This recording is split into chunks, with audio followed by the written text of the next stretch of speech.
Good evening and welcome to Financial Intelligence. I'm Louisa Stevens.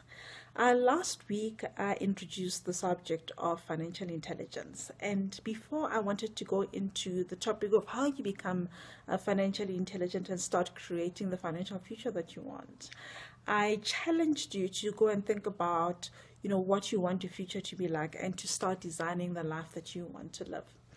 But some people came back to me and said, I'm not quite sure what I want to do. I haven't thought about that. And if you look at the average person today, that sort of comment makes sense. A lot of us have a job. We're so caught up in making a living, working every day from early in the morning until very late at night. Those days of having an 8-hour day are gone. I know for sure that when I was working full-time in corporate, my normal day was typically 11, 12 hours, and sometimes I even had a 16 or 18-hour day.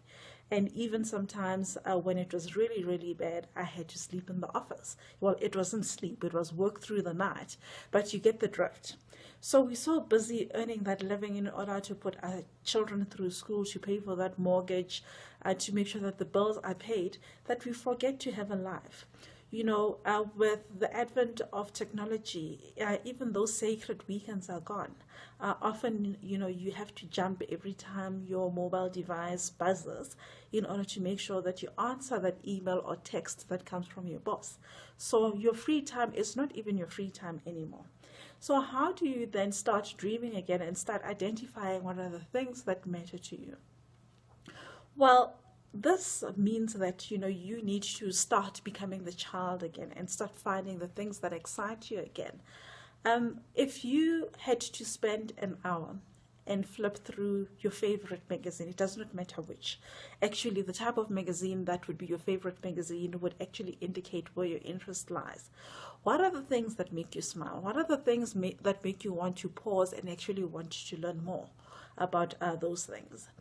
Those are typically the first things that would be the things that you'd want to do if you had extra time that you did not need to actually spend in a job. What are the hobbies that you had as a child that you actually enjoyed a lot? And when you have your free time and you're scrolling through TV, what are the things that you like to see? What jumps out at you as an activity that you'd want to participate in? Because remember, when you've created your ideal life, you don't want to be a spectator. You want to be an active participant that is going out there and enjoying new experiences, meeting new people, seeing new places, and adding more to your life. So there are typically a number of areas that one can start to explore in order to identify what are the things that we want to spend doing when we've got the flexibility in terms of the time and money to do what we want. The first thing is, as a family, who do you want to spend your time with? So are you spending enough time with your mother, your father, your in-laws, your siblings? Do you have time to actually sit down in the middle of the day and have a cup of coffee with them at 10 o'clock in the morning to find out how they're doing? Now, that is a little bit tricky because then that is a two-way street. It means liberating yourself as an individual from the activity that you do to earn an income, and also working with the people who are part of your life so that they don't have to be dependent on a job. Now, maybe you might be the person who needs to earn the money to support everyone in order to liberate everyone, but it's up to you. That's for you to look at and discuss with your family. Well, the second thing is, what are the things that you enjoy as a family? Do you enjoy going to watch sports? Do you like, cultural activities, so watching plays, musicals, going to theme parks, traveling around and seeing new places to create new experiences for you as a family?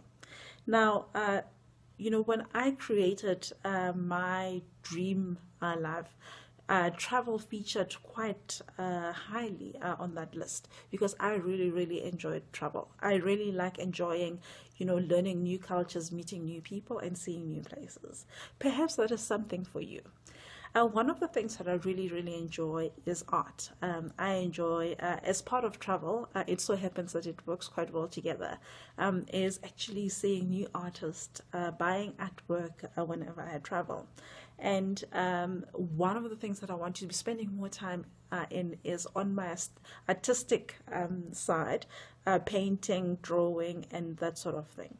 That is something that I used to enjoy quite a lot. When I was in school, I spent quite a lot of time painting and became adept in oil painting, watercolors, pastels, and so forth. But these days I don't really have much time for these things because it takes time to actually invest in creating a masterpiece that you can actually put up on your wall.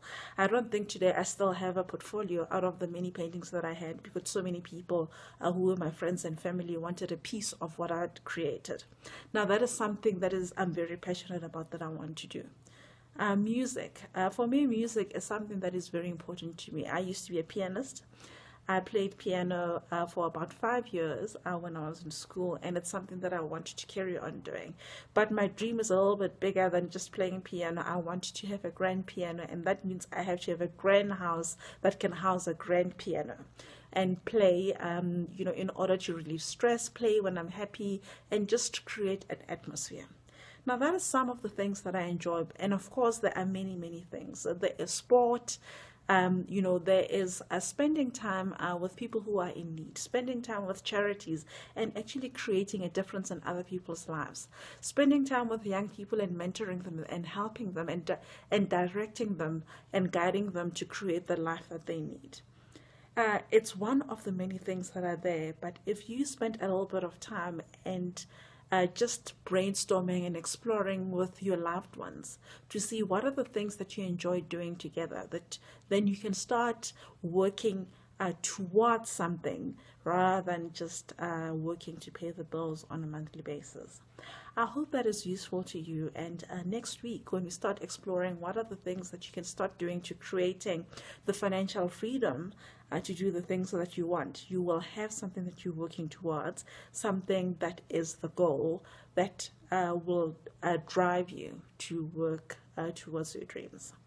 Wishing you financial intelligence, and I look forward to seeing you next time. It's Louisa Stevens signing off. Goodbye.